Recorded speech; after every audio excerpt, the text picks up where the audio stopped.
फडणवीस सरकारमधील फिक्सर दलाल PA PS बाळगणारे मंत्री कोण? राजकीय वर्तुळात चर्चेला उधाण। पीएंच्या 125 शिफारशींपैकी 109 नावं क्लिअर केल्याची फडणवीसांची माहिती।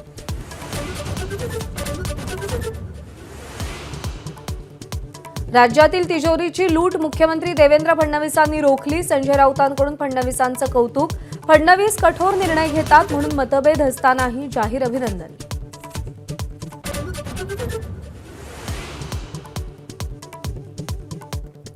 फडणवीसांकडे दलाल फिक्सर पीएंची शिफारस करणारे सर्वाधिक मंत्री शिंदेंचेच। ठाकरेंचे खासदार संजय राऊतांचा हल्लाबोल। शिंदेंचा पक्ष म्हणजेच अमित शहांचा पक्ष असल्याचाही घणाघात। इतिहास तज्ञ इंद्रजित सावंत यांना आलेल्या फोन कॉलची चौकशी करण्याचे मुख्यमंत्र्यांचे आदेश। फडणवीसांचा कोल्हापूर पोलीस अधीक्षकांना फोन।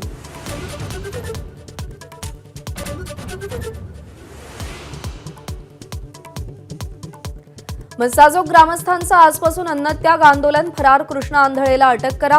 आरोपींना शिक्षा देऊन देशमुख कुटुंबाला न्याय देण्याची मागणी।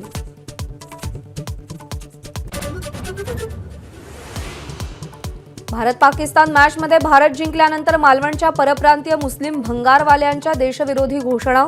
प्रशासनाकडून बेकायदेशीर दुकानं बुलडोझरनं उद्ध्वस्त। निषेधासाठी मालवणच्या तरुणांची बाईक रॅली।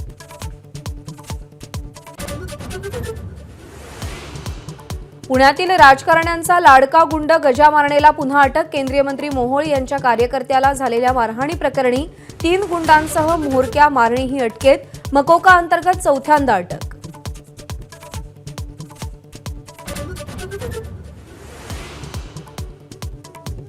पुण्यातील अनेक बेकायदेशीर पबमध्ये भाजप नेत्यांची पार्टनरशिप असल्याचा माजी काँग्रेस आमदार रवींद्र धंगेकरांचा आरोप।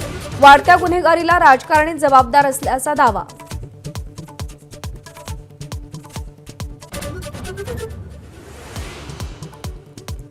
स्वराज्य रक्षक संभाजी मालिका संभाजीराजांचं बलिदान न दाखवता संपवावी असा दबाव असल्याची अमोल कोल्हेंची यूट्यूब ब्लॉगमध्ये कबुली। शेवट कसा असावा याविषयी शरद पवारांनी काहीही सांगितलं नसल्याचा खुलासा। कोणतीही करवाढ नसलेला नवी मुंबई महापालिकेचा अर्थसंकल्प सादर। पालिका आयुक्त डॉक्टर कैलास शिंदे यांच्याकडून 1300 कोटींच्या शिलकीचं बजेट। त्र्यंबकेश्वरमध्ये उद्या होणाऱ्या प्राजक्ता माळीच्या शिवस्तुती नृत्याला विरोध। माजी विश्वस्त ललिता शिंदे यांचं पोलिसांना पत्र। मंदिरात सेलिब्रिटींच्या इव्हेंटची परंपरा नसल्याचा दावा। एबीपी माझा, उघडा डोळे बघा नीट।